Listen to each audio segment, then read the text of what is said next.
Assalamualaikum warahmatullahi wabarakatuh. Perkenalkan, nama saya Denita Kapridasari dengan NIM 2020 101 803 11066 dari Ekonomi Pembangunan kelas 4A. Di sini saya akan menjelaskan tentang pengeluaran pemerintah. Pengeluaran pemerintah merupakan salah satu unsur agregat dan juga dapat diartikan sebagai penggunaan uang dan sumber daya suatu negara untuk membiayai suatu kegiatan negara atau pemerintah dalam rangka mewujudkan fungsinya dalam melakukan kesejahteraan. Pengeluaran pemerintah ini juga memiliki dasar teori yang dapat dilihat dari identitas keseimbangan pendapatan nasional, yaitu Y sama dengan C plus I plus G plus X min M, di mana Y adalah pendapatan, C adalah konsumsi, I adalah investasi, G adalah konsumen, X adalah ekspor, M adalah impor.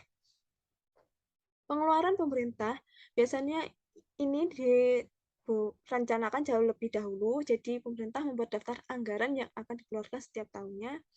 Yang ada di Indonesia dijabarkan dalam istilah APBN atau Anggaran Perencanaan Belanja Negara.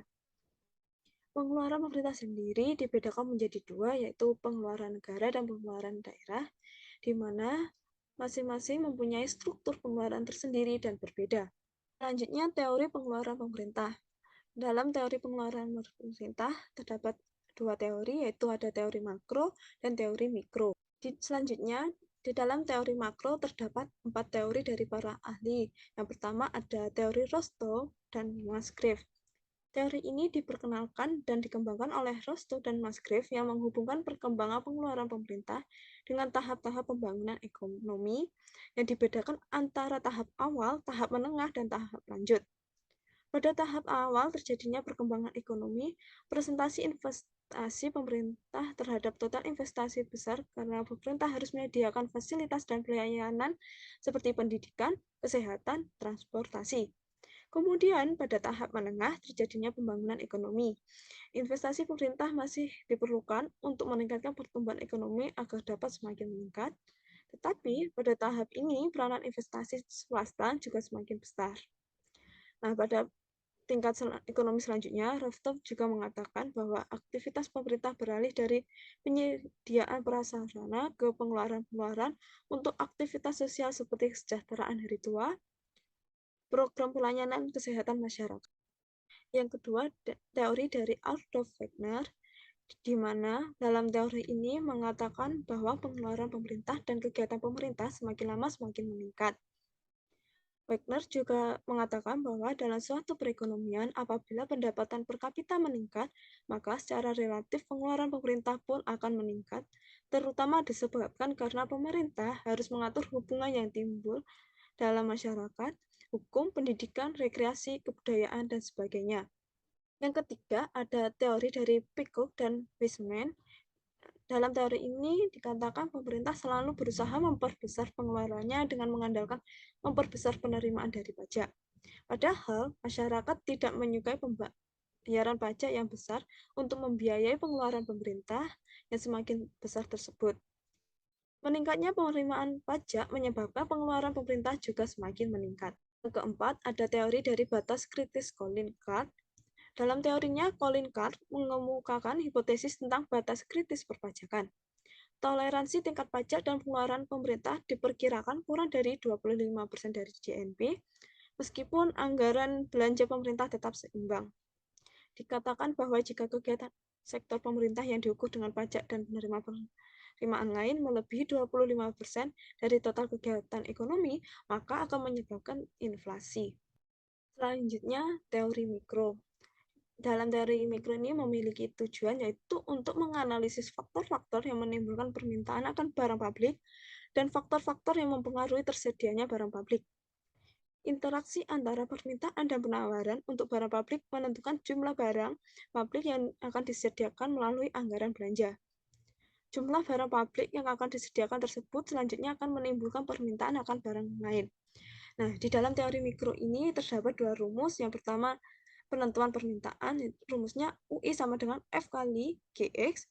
Yang kedua, penentuan tingkat output, rumusnya UP sama dengan G kali XGS. Selanjutnya, pengeluaran negara. Pengeluaran negara ini dibedakan menjadi dua macam. Yang pertama ada menurut organisasi, yang kedua ada menurut sifat. Dalam menurut organisasi juga dibedakan menjadi 3.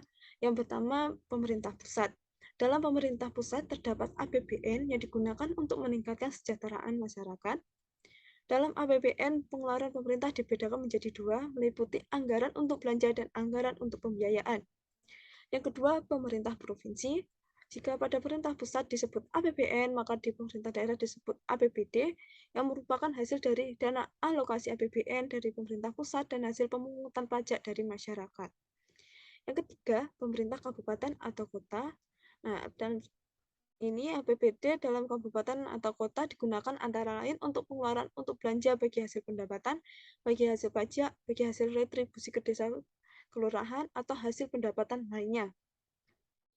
Sedangkan menurut sifat, pengeluaran negara dibedakan menjadi 5.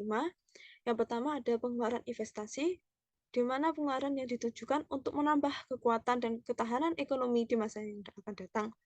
Misalnya pengeluaran untuk pembangunan jalan tol, pelabuhan, bandara, dan lain sebagainya.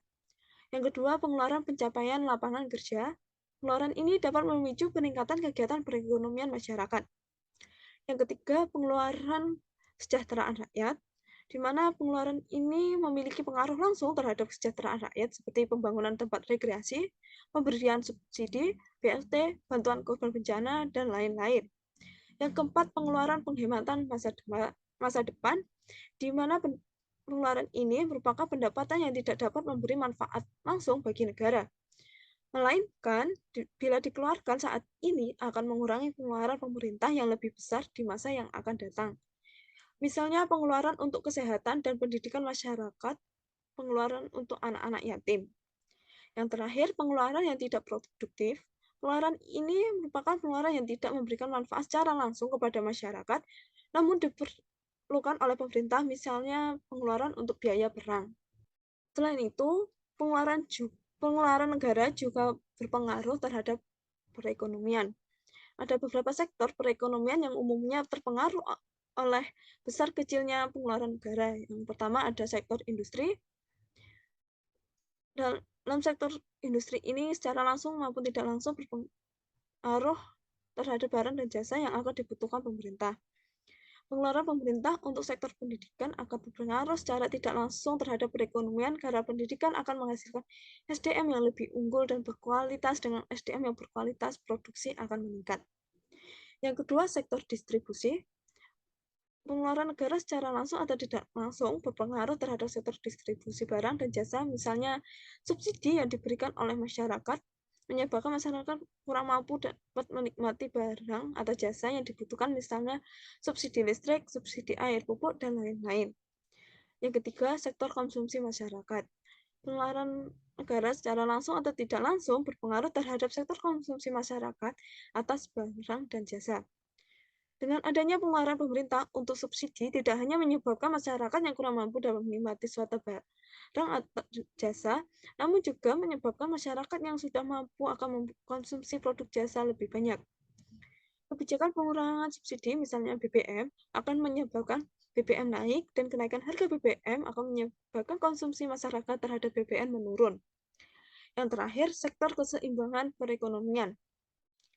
Untuk mencapai target-target peningkatan PDB, pemerintah dapat mengatur alokasi dan tingkat pengeluaran negara, misalnya dengan mengatur tingkat pengeluaran negara yang tinggi atau untuk sektor tertentu.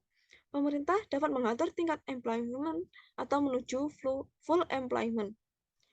Apabila target permintaan tidak memadai untuk membiayai pengeluaran tersebut, pemerintah dapat membiayainya dengan pola defisit anggaran. Selanjutnya, pengeluaran daerah. Untuk mengembangkan daerahnya, pemerintah daerah diberi kewenangan untuk mengelola dan mengatur keuangan daerahnya sendiri-sendiri.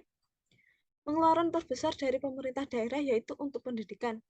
Namun, selain untuk pendidikan, pemerintah daerah juga membelanjakan anggaran tersebut untuk pelayanan umum seperti pemadam kebakaran, polisi, saluran selokan, sanitasi, pengawasan umum, taman-taman dan rekreasi, dan lain-lain. Semua ini adalah barang umum yang dalam pengertian yang sebenarnya dalam penyediaan barang publik tidak ada pengecualian bagi masyarakat untuk memanfaatkannya. Susunan pengeluaran daerah ini disusun untuk mengaitkan penerimaan daerah tersebut dalam sebuah susunan sistematis yang dinamakan APBD.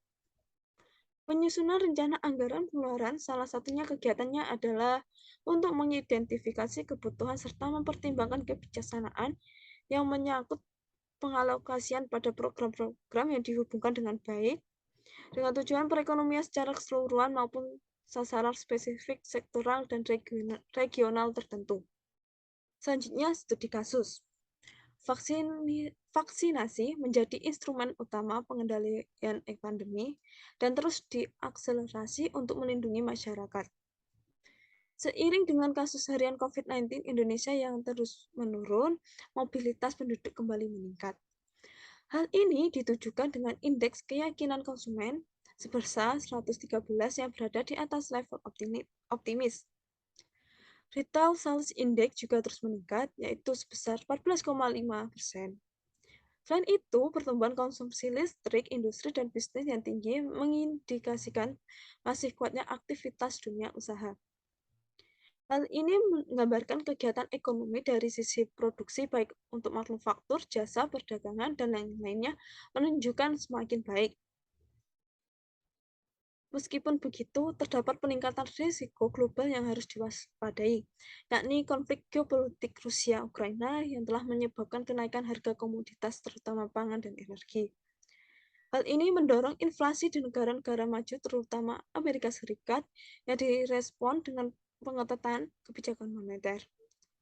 Kemudian hal itu menyebabkan volatilitas arus modal, nilai tukar, dan sektor keuangan secara keseluruhan. Nah, dinamika baru ini berpotensi akan melemahkan ekonomi dunia. Selain itu, Menko juga menyampaikan bahwa sampai dengan Februari 2022, APBN melanjutkan kinerja yang baik. Akselerasi belanja negara dan pembiayaan investasi tetap terjaga untuk memberikan manfaat kepada masyarakat hingga Februari 2022. Realisasi belanja negara mencapai 282,7 triliun dengan rincian belanja pemerintah pusat terrealisasi sebesar 172,2 triliun dan transfer ke dana daerah dan dana desa sebesar 110,5 triliun.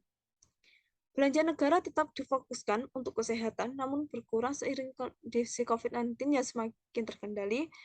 Pembiayaan investasi terrealisasi sebesar 12 triliun. Sementara itu, dari sisi pendapatan negara, sampai Februari 2022, penerimaan perpajakan sudah mencapai 256 triliun, dan penerimaan negara bukan pajak mencapai 46,2 triliun. Kinerja penerimaan pajak ini ditopang oleh pemulihan ekonomi. Penerimaan tahun 2022 akan didukung oleh implementasi UU HPP yang mendorong peningkatan dan kepatuhan dan keadilan serta perluasan basis penerimaan pajak yang lebih berkelanjutan. Selanjutnya data APBN 2021 dan APBN 2022. Realisasi APBN sampai dengan 28 Februari 2022 mencatatkan surplus sebesar 0,11% terhadap PDB, di mana pada 28 Februari 2021 APBN mengalami defisit sebesar 0,37% terhadap PDB. Berdasarkan realisasi pendapatan dan belanja negara tersebut, APBN tahun 2022 mengalami surplus sebesar 19,71 triliun. Sementara itu, realisasi pembiayaan anggaran sebesar 83,96 triliun, sehingga sampai dengan 28 Februari 2022 terdapat kelebihan pembiayaan anggaran sebesar 103,67 triliun. APBN tahun 2022 masih akan menghadapi tantangan risiko ketidakpastian, baik yang bersumber dari faktor pandemi COVID-19 maupun tantangan global yang lainnya, sehingga perlu terus antisipatif dan waspada. Pemerintah akan mengedepankan prinsip fleksibilitas antisipatif, khususnya terhadap kebutuhan inisiatif strategis baru. Sinergi kebijakan akan terus diperkuat antara pemerintah, Bank Indonesia, otoritas jasa keuangan, serta pemangku kebijakan di sektor real untuk mendukung percepatan pemulihan ekonomi. Sekian yang dapat saya sampaikan. Mohon maaf apabila ada kekurangan. Terima kasih. Wassalamualaikum warahmatullahi wabarakatuh.